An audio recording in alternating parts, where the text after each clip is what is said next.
تو یہ جو پرائم منسٹر عمران خان نے جو باتیں کی تھی سابق وزیر اعظم نے، یہ اس کے جواب میں یہ بات کہی گئی ہے کہ ایسی بات نہیں کرنی چاہیے، ایسی بات نہیں کرنی چاہیے. ہمارے نیوکلیر پروگرام کسی میں جرت نہیں ہے کہ کوئی ہم سے لے جائے یا چھین لے.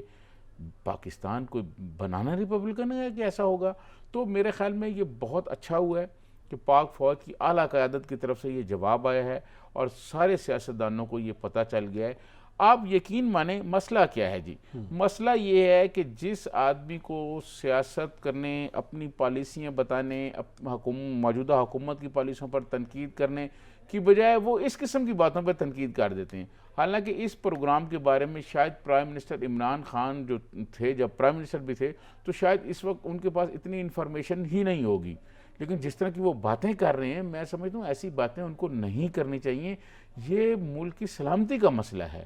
اور آج جو جواب آیا ہے میں سمجھتا ہوں یہ بہت اچھا ہے اور سب کو ایک میسیج دے دیا گیا ہے کہ بھئی اس ایشو پر بات نہ کریں، باقی اپنی سیاست کرتے رہیں. اچھا، ظاہر ہے عالمی سطح پر بھی یہ پیغام جانا تھا اور اس میں یہ کہا گیا کہ پاکستان کی چاہے ہم ملٹری کی بات کریں، ملٹری اسٹیبلشمنٹ کی بات کریں یا سیاستدانوں کی بات کریں، سب کو اس پروگرام کی حمایت حاصل ہے. اور ظاہر ہے اس کی ایک تاریخ ہے کہ ہم سول ملٹری دونوں جو ہیں وہ اس سطح پہ اس پوائنٹ پر جو ہے وہ متفق بھی ہیں اور یہ باقاعدہ طور پر حلف بھی ہے کہ وہ اس پروگرام کی جو ہے حفاظت کریں گے. آج یہ پیغام دیا گیا ہے ان لوگوں کی طرف سے جو اس کی حفاظت کے ذمہ دار ہیں اور انہوں نے کہا کہ بات بھی ان کو کرنی چاہیے جو اس کی حفاظت کے ذمہ دار ہیں. اب ظاہر ہے یہ جس نوعیت کا پیغام گیا ہے، چاہے وہ داخلی سطح پر خان صاحب یہ بات کر رہے تھے یا انڈیا اس نوعیت کا پروپیگنڈا کرنے کی کوشش کرتا ہے یا ہمارے دشمن ممالک اس قسم کا پروپیگنڈا کرنے کی کوشش کرتے ہیں، تو ان کو ایک جس انداز میں یہ مؤثر طور پہ یہ باور کروا دیا گیا ہے، تو آپ کیا سمجھتے ہیں کہ کیا ہم داخلی سطح سے لے کر عالمی سطح پہ آئندہ کے لیے صورتحال جو ہے وہ ایک بلاک ہو گئی ہے؟ دیکھیں میں آپ کو عرض کروں، بات یہ ہے کہ پوری قوم جو ہے نا وہ اس پروگرام کے ساتھ ہے. یقین آپ کو یاد ہوگا اس پروگرام کے جو بانی تھے وہ ذوالفقار علی بھٹو تھے، اور بھٹو صاحب جب ایٹم بم بنانے کے لیے اور بم کے لیے تیاریاں کر رہے تھے اس نیوکلیر پروگرام کے لیے، تو بھٹو صاحب کا ایک بیان آیا تھا، انہوں نے کہا تھا کہ گھاس پھوس کھائیں گے ایٹم بم بنائیں گے. تو پوری قوم کی جو حمایت ہے، قوم میں افواج پاکستان بھی شامل ہے نا، وہ اس پروگرام کے ساتھ کھڑی ہے. یہ آج جو ان کو میسیج دیا گیا ہے، اس میسیج سے نہ صرف ان کو بھی ایک میسیج ہو گیا، ہمارے سیاسی لوگوں کو بھی اور انٹرنیشنل بھی ایک ہو گیا ہے کہ پاکستان جو ہے جو انٹرنیشنل ایس او پیز ہیں نیوکلیئرز کے لیے اس پر عمل درآمد کر رہا ہے. صحیح. تو کوئی ایسی بات نہیں ہے جس کا خدشہ خان صاحب نے اپنے انٹرویو میں کر دیا. معلوم نہیں خان صاحب آج کل ایسی باتیں کیوں کر رہے ہیں، ان کو کوئی سمجھ نہیں آ رہی سیاست کی. ان کی جب سے ان کا لانگ مارچ ناکام ہوا وہ اس ناکامی کے شاید غم سے ابھی تک باہر نہیں آئے. اچھا، اس پہ کچھ دفاعی ماہرین جو ہیں وہ آج میری بھی بات ہوئی، آپ کی بھی یقیناً بات ہوئی ہے، وہ یہ بات کر رہے ہیں کہ جناب حالانکہ وہ خان صاحب کے جو طبقہ حامی بھی ہے، لیکن وہ اس کے ساتھ یہ بات کر رہے ہیں کہ انٹرنیشنل اسٹیبلشمنٹ جو ہے وہ چونکہ پاکستان کے خلاف سازش کر رہی ہے اور پاکستان کے نیوکلیر ایسٹ کو وہ چاہتے ہیں کہ کسی طریقے سے جو ہے ان کے ہاتھ سے نکل جائے یا اس پہ پابندی لگوا دی جائے، تو ان کے کچھ ایجنٹس بھی پاکستان میں موجود ہیں. تو اس نوعیت کی باتیں دانستہ یا نادانستہ طور پر کہلوائی بھی جاتی ہیں. تو اس سطح پہ آپ کیا سمجھتے ہیں کہ دیکھیں جو بات ہے نا کہ ہمارے دشمن وہ تو اس پاکستان میں موجود ہیں، جو ہمارے دفاع کے دشمن ہیں. کلبھوشن آپ کو یاد ہوگا پکڑا گیا، کیا کرتا تھا، اسی لیے یہ آ رہا تھا نا. تو انٹرنیشنل جو لابی ہے وہ اس قسم کی منصوبہ بندی کرتی رہتی ہے، لیکن میں سمجھتا ہوں پاک فوج اور پاک فوج کے جو جاسوسی کے ادارے ہیں وہ بڑے متحرک رہتے ہیں دشمنوں کے عزائم. لیکن کیا ہمارے سیاستدان ٹریپ ہو سکتے ہیں اس طرح؟ میں سمجھتا ہوں سیاستدان نہیں، لیکن جب آج کل عمران خان نیازی صاحب بہت غصے میں ہیں اور جب سے وہ اقتدار سے باہر ہوئے ہیں، حالانکہ ان کو اقتدار سے باہر کوئی غیر آئینی طریقے سے نہیں نکالا گیا. پاکستان کے آئین اور قانون میں اس کی اجازت ہے اور آئین اور قانون کے مطابق ان کو نکالا گیا ہے، لیکن وہ بہت غصے میں ہیں. آپ کو یاد ہوگا کہ وہ کہتے ہیں جی نیوٹرل نہیں رہنا چاہیے، وہ یہ چاہتے ہیں کہ افواج پاکستان ان کے ساتھ کھڑی ہو، صرف ان کی حمایت کرے. تو یہ جو فوج ہے نا صرف پی ٹی آئی کی فوج نہیں ہے، پورے پاکستان کی فوج ہے، پوری قوم کی فوج ہے. صحیح ہے. تو جب افواج پاکستان کی لیڈرشپ کی طرف سے یہ کہا جا رہا ہے کہ بھئی ہم نیوٹرل ہیں، سیاستدان یہی مطالبہ کرتے تھے. میاں نواز شریف کا جو مطالبہ یہی تھا نا کہ بھئی آپ سیاست میں نہ انٹر ہوں، سیاستدانوں کا کام ہے. وہ جب انہوں نے اس پہ چھوڑ دیا ہے تو خان صاحب کو ایسی گفتگو نہیں کرنی چاہیے جو میں سمجھتا ہوں کہ ملک کی سلامتی کے لیے خطرہ ہو یا ملک کی سلامتی کے لیے مسائل پیدا ہوں. آپ جو ہے خواہ کا ایک موقع فراہم نہ کریں. بالکل ٹھیک ہے. ناظرین یہاں پہ وقت تو ایک بریک کا، ہمارے ساتھ رہیے گا.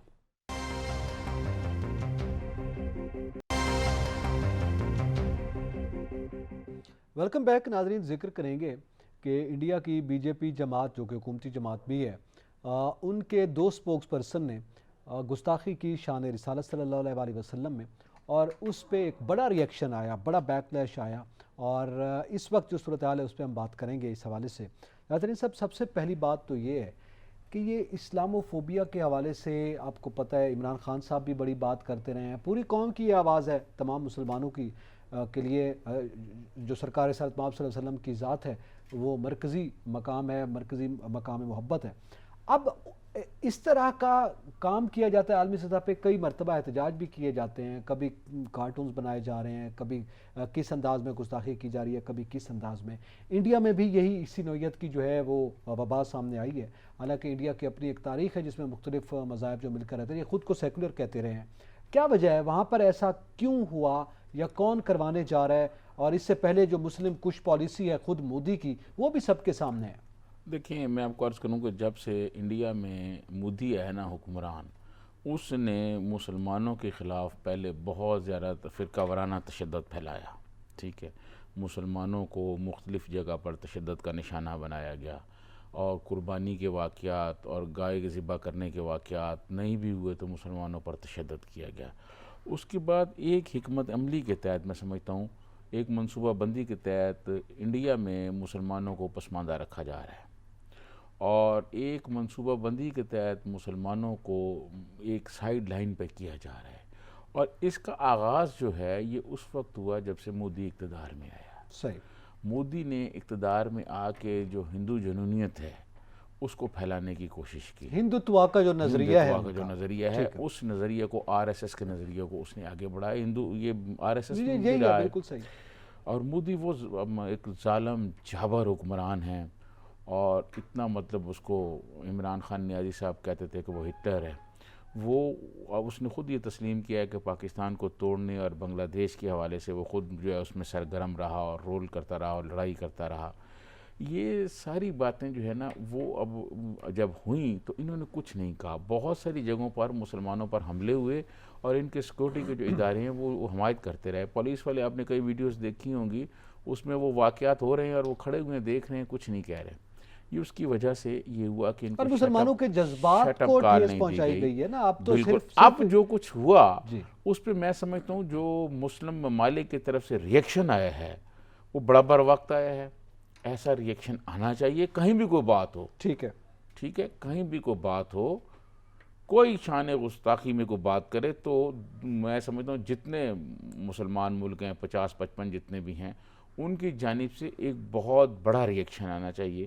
جب بابری مسجد کا واقعہ ہوا تھا اس وقت بھی میں نے یہ کہا تھا، اگر واحد سعودی عرب اس وقت یہ اعلان کر دیتا کہ جو انڈیا کی لیبر اور جو انڈیا سے چیزیں منگوائی جاتی ہیں سعودی عرب میں وہ آج کے بعد بین ہے، نہ انڈیا کی لیبر واپس بھیجی جا رہی ہے، لاکھوں لوگ وہاں موجود ہیں ہندوستان کے، صحیح، اور اس کے بعد جو چیزیں ہم وہاں سے منگواتے ہیں انڈیا سے وہ بھی بین.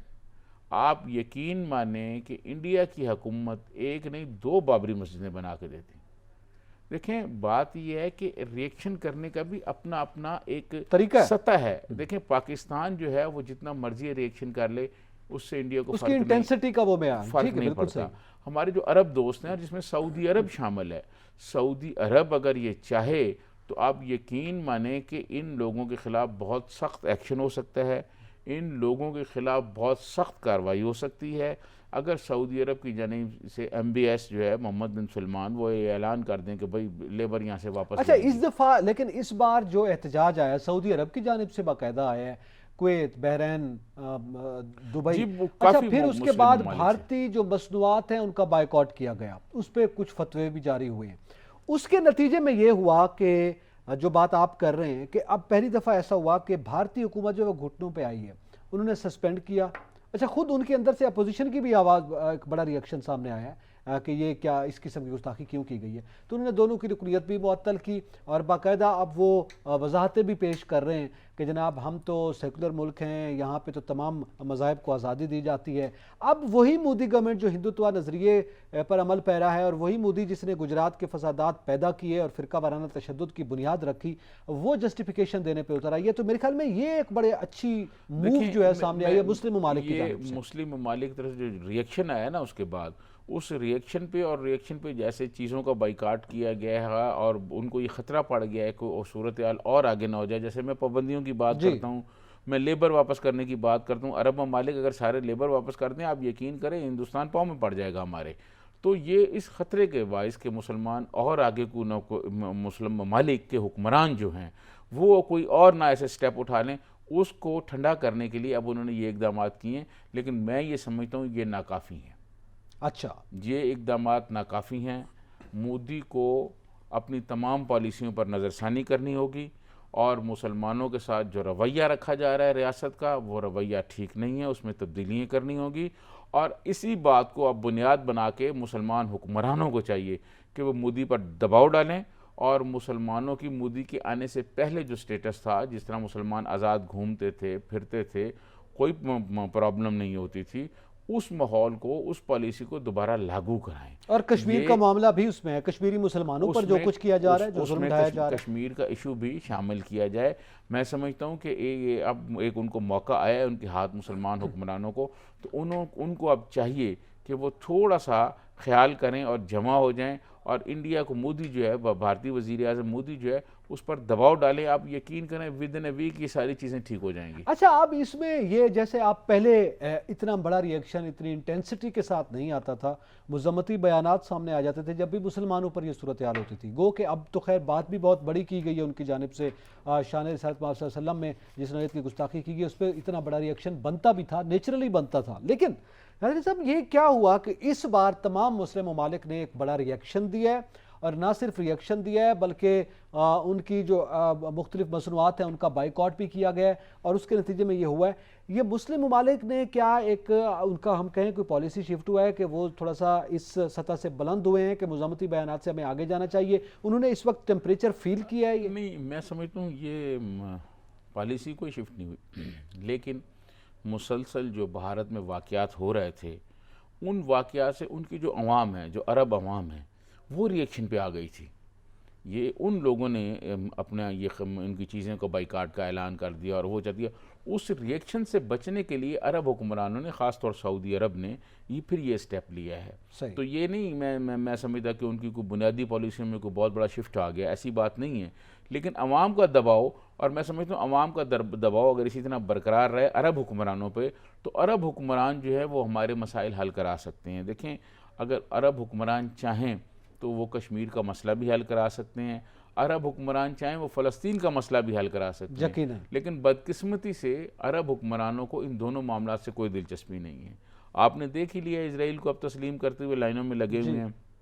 پچھلے دنوں خبریں آئی تھی کہ سعودی عرب میں ایک ان کا ڈیلیگیشن گیا ہوا ہے اسرائیل کا, اور وہاں ان سے بات چیت ہو رہی ہے. تمام میڈیا پر آئی ہیں اخبارات میں خبریں. تو یہ اس طرح کی جو مسلمانوں کی کمزوریاں ہیں نا, ان کمزوریوں کی وجہ سے جو مسلمانوں کے دشمن ہیں وہ فائدہ اٹھاتے ہیں. یقیناً اس پہ یہ بات درست ہے کہ یہ مومنٹم برقرار رہنا چاہیے, تو یہ تمام مسلمانوں کے مسائل جو ہیں وہ حل ہو سکتے ہیں. لیکن ضروری یہ ہے کہ اسی کنسسٹنسی کے ساتھ مسلم ممالک جو ہیں وہ اس کو برقرار رکھیں, اور تمام مسائل کے لیے اسی طرح اٹھ کر کھڑے ہوں اور سامنے آئے جو احتجاج جاری رہے. یہاں پہ وقت تو ایک بریک کا, ہمارے ساتھ رہیے گا.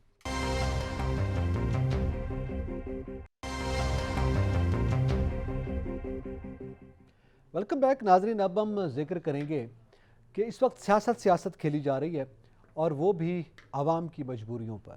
صورتحال یہ ہے, مریم اورنگزیب صاحبہ نے آج باقاعدہ پی ٹی آئی پر بھی تنقید کی, مریم نواز صاحبہ نے تنقید کی. مریم اورنگزیب صاحبہ کہتی ہیں کہ جناب اگر آپ الیکشن کروانا چاہتے ہیں, یعنی جو مطالبہ ہے پی ٹی آئی کا, ان کا بھی مطالبہ مہنگائی میں کمی نہیں ہے, الیکشن ہے, تو وہ یہ کہہ رہی ہیں کہ الیکشن کروانا چاہتے ہیں تو آپ پہلے استعفے دیں, اور استعفوں کے بعد آپ الیکشن کروائیں, اور اس کے بعد پھر ان کی کہ آپ نے کیا کیا کیا نہیں کیا, اپنے 4 سالہ 3 سالہ پرفارمنس کا ذکر کرتی ہیں. یہی بات مریم نواز صاحبہ کر رہی ہیں. اور مریم نواز صاحبہ یہ کہہ رہی ہیں کہ لوڈ شیڈنگ کا اس وقت جو شور ہے, تو جب نواز شریف کی پہلی حکومت آئی تھی, یعنی عمران خان صاحب سے پہلے, تو اس وقت 20-30 گھنٹے کی لوڈ شیڈنگ ہو رہی تھی. تو ایک تو یہ بڑی دیکھنے کی ضرورت ہے کہ کیا 20-30 گھنٹے اس وقت لوڈ شیڈنگ ہو رہی تھی. 20-30 گھنٹے کا مطلب یہ ہے کہ پورا دن لائٹ نہیں ہوتی تھی, اور اس کے بعد نواز شریف صاحب نے انہوں نے کہا کہ آ کر سنبھالا ہے, اور پھر یہ عمران خان صاحب کی وجہ سے اب دوبارہ لوڈ شیڈنگ ہو رہی ہے, جبکہ عوام یہ کہہ رہی ہے کہ اس وقت نہیں تھی. اسی طرح مہنگائی کی صورت ہے, تو اس پہ بات کرتے ہیں. ترین صاحب, پہلے کیا تھا کیا نہیں تھا؟ یہ الیکشن چاہیے تو استعفے دے دو. استعفوں کے حوالے سے اسپیکر صاحب کہتے ہیں میں انتظار کرتا رہا ہوں, وہ نہیں آئے. اس کے بعد جناب بابر امان صاحب کہتے ہیں کہ آپ کمیشن بنا دیں، اور استعفوں کے حوالے سے جو ہے نا یہ غیر قانونی طور پر وہ کہہ رہے ہیں آ جائیں، بس ہو چکے ہمارے استعفے. یہ استعفے اور الیکشن کھیل رہے ہیں. اور ویسے موجودہ حکومت نے بھی اپنا کام سیدھا کر لیا ہے، نیب اصلاحات بھی کر لی، الیکشن اصلاحات بھی کر لی، اور اب جو ہے وہ ان کی فہرستوں میں بھی اپنی مرضی کے معاملات چلا رہے ہیں. عوام کہیں نہیں ہے. تو اس سیاست پہ ذرا آپ بتائیے گا کہ یہ کیا ہو رہا ہے؟ میں آپ کو عرض کروں کہ اس بات سے تو میں سمجھتا ہوں یہ بات تو بالکل نہیں کہنی چاہیے اب موجودہ حکومت کو یا مریم نواز صاحبہ کو کہ جی پچھلی حکومت نے یہ کیا، پچھلی نے جو کیا وہ کیا. آپ کو پتہ ہی یہ تو تھا عمران خان صاحب یہی کہتے رہے نا، ان پہ ہم تنقید کرتے رہے. یہ تو آپ کو پتہ ہی تھا. اور عوام کی مشکلات کو میں سمجھتا ہوں کم کرنے کے لیے اس حکومت کو ہنگامی بنیادوں پہ پالیسیاں بنانی چاہیے اور ان پر عمل درآمد کرنا چاہیے. یہ نہیں کہ ہمارے ملک میں پالیسیاں اور قانون تو بنتے ہیں لیکن پھر عمل درآمد نہیں ہوتا، لوگ ہوا میں اڑا دیتے ہیں. فوری طور پر بہت ضرورت ہے. یہ جو پالیسی بن رہی ہے، خواجہ آصف صاحب نے بھی کہا ہے کہ 2 دن ہفتے میں چھٹی کی جائے اور مارکیٹیں جو ہیں وہ 5 بجے بند کی جائیں. یہ ایسا ہونا چاہیے کیونکہ ہم مشکلات کا شکار ہیں، ہمیں یہ کرنا چاہیے. یہ اس طرح کے جو فیصلے ہیں یہ کیے جائیں اور ان پر عمل درآمد کیا جائے. اب عمران خان نیازی صاحب جو کچھ کر گئے ہیں اس پر اب لکیر پیٹنے کا کوئی فائدہ نہیں ہے. وہ کر گئے ہیں جو کر گئے ہیں. اچھا اس پہ آپ جی سوری ٹو کٹ یو، اس پہ جو آپ وضاحت پیش کر رہے ہیں، عوام یہ وضاحت سننے کے لیے تیار نہیں ہے اس وقت. جو عوام 18 گھنٹے کی لوڈ شیڈنگ فیس کر رہی ہے، 210 روپے کا پیٹرول، ان کی جیب میں پیسے نہیں ہے کہ وہ بھروا سکیں اور وہ اپنے بچوں کا پیٹ پال سکیں. اسی طرح دیگر اشیاء ضروریاں ہیں، وہ کوئی مزدور کما کے مزدوری لے کے جاتا ہے، اگر مشکل سے اسے مزدوری مل بھی جائے تو وہ اس کی سبزی لینے کے پیسے نہیں ہیں. تو وہ آپ کی وضاحتیں نہیں سننا چاہتی عوام. آپ کہیں کہ عمران خان صاحب نے یہ کیا اور یہ ہوا اور یوں نہیں ہوا اور ہم IMF کے پاس جا رہے ہیں، وہ کہتے ہیں انہوں نے 10 روپے کم کر دیا تھا.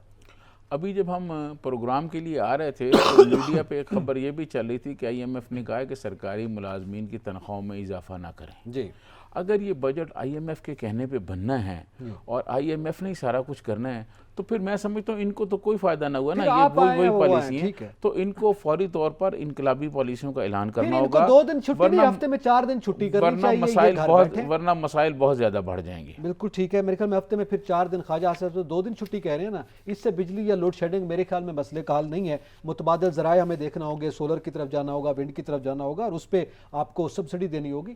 ورنہ ادروائز یہ 2 دن چھٹی، آپ 4 دن چھٹی کریں، IMF جانے اور ہماری معیشت جانے. یہ اس پہ میرے خیال میں آئندہ دنوں میں بھی ہم بات کرتے رہیں گے. اسی کے ساتھ ہی اعتزاز نکیر سجاد کو اجازت دیجیے. اللہ حافظ.